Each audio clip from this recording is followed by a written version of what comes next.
if you're a single woman who's feeling shit about being single, you need to be listening to podcasts like mine. You need to be following women on Instagram who are rocking their single lives and who are happy. And you need to find people, and that doesn't mean physical people necessarily, you don't necessarily have to be in the same room as someone, but find expanders who show you what is possible.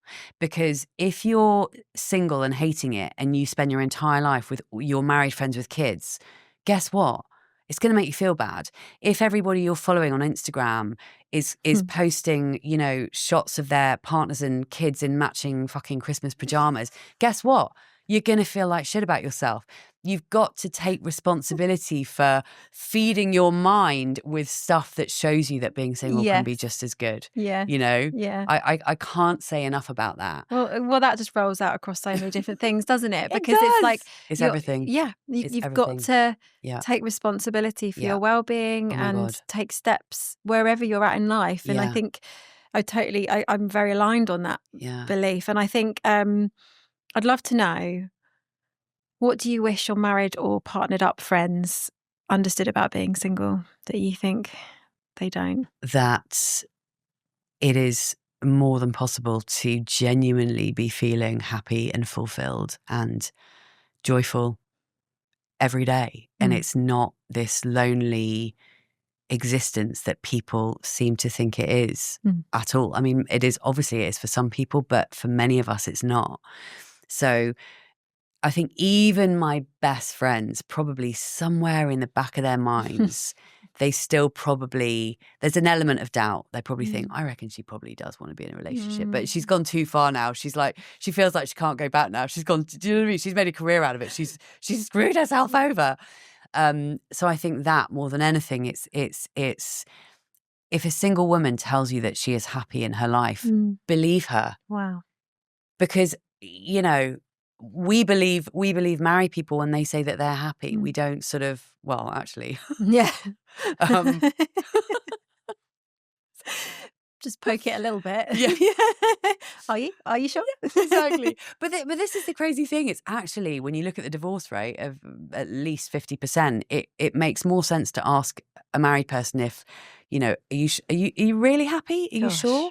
It makes a lot more sense than to ask a single person. Yeah, that's helpful. You made a video recently about celebrating single people, and this leads a little bit into the money side of things, where you think about how many events that are celebrated for people that are in partnerships. Yes. So for things like a baby shower or a wedding or a whatever. Do you think that we celebrate single people enough? No, I don't. I've forgotten I did that reel. Yeah, that was a while ago. That went quite viral. People really, and actually it's funny because I normally sort of post things, I guess, more on the positive than on the negative. And that was kind of like I don't often moan about single life, basically, which is where that reel was perhaps different to a lot of my reels. But yes, I do believe that we do not celebrate single people enough. And I think actually, going back to how can people help their single friends, make sure that you celebrate things in their life. For example, if they buy a flat, celebrate it. If they publish a book, celebrate it. Because, we're always, I've been to how many weddings and, various other things celebrating, engagement parties and all the rest of it. And I think it's something that single people can feel quite left out, because it's like, well, what about us? But you don't necessarily want to ask people. It would just be nice if people were more aware and just perhaps put a little bit of thought into, how can I celebrate my single friend as well? Because it can be, I can't remember what else I said in that reel. I suppose it was mainly like the weddings, the christenings, the engagements, when two people buy a house together, blah, blah, blah, blah. There are just so many ways that couples get celebrated. I mean, if you go into a card shop, is there such a thing as congratulations on your 10-year single anniversary. I mean, like, there are no cards for single people. There should be. Would you like that I might card? invent that. Do you think that would be like, would that be something you'd want? Well, I'm now just thinking this is a major money-making scheme. Come on. Yeah, this can be a little project of like cards for single people. Yeah.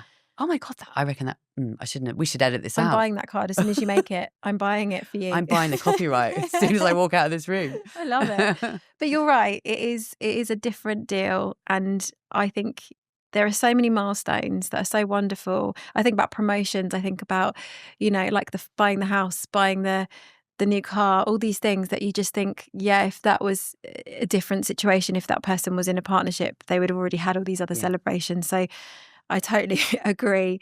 Can I ask you about putting your life on hold? So some people, I want to know if you think sometimes from your community and your work, do you think people build their lives around the expectation of a future relationship and then don't invest fully in the life that they have now?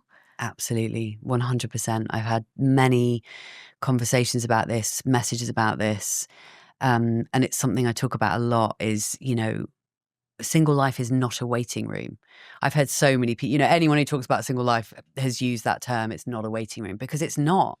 This is your actual life. And I think the danger is that for women who are waiting for their life to begin, they're waiting for the partner.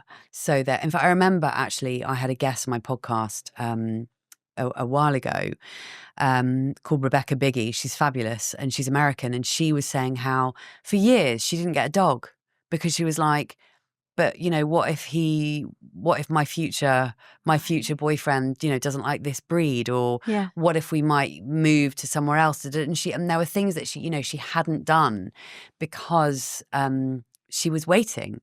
And I think it's just a real shame that we put our lives on hold because, the time is passing anyway.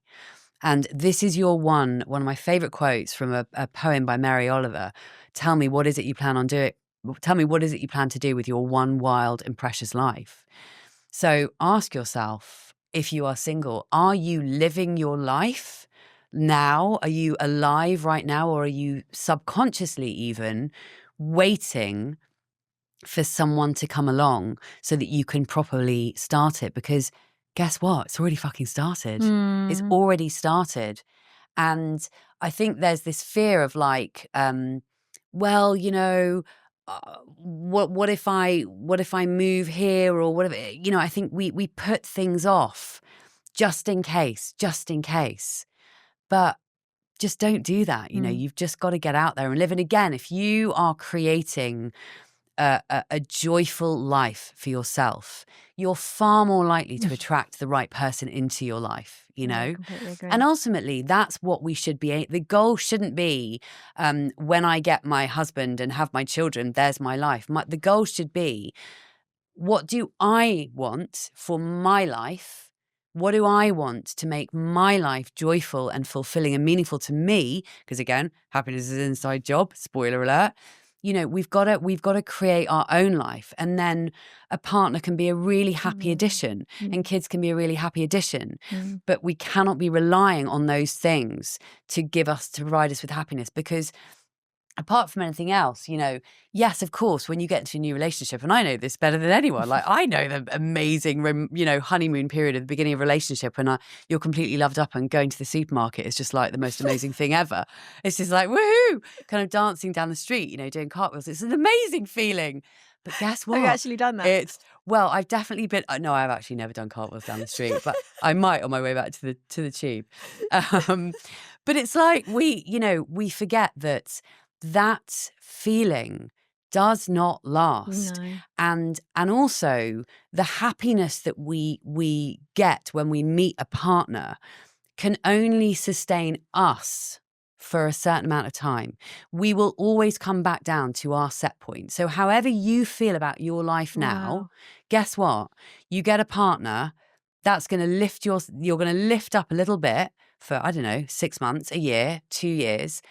But after that, you are going to go back down to the set point where you were before you got into that relationship.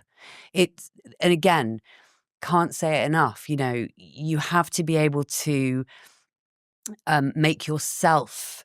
You have to be able to find fulfillment and purpose and direction within yourself and by yourself. And then if a relationship comes along, wonderful. But if not, also wonderful. And this is, I also think it's so important to get to a place where, I think this is the aim. I think this is the goal. It's like you want to get to a place where if someone comes along, awesome. If someone doesn't come along, awesome. You know, because single life is equal to being in a relationship. They're just two different paths. One is not better and one is not worse. They are just two different paths. It's as simple as that. It's just life, just a different kind of life.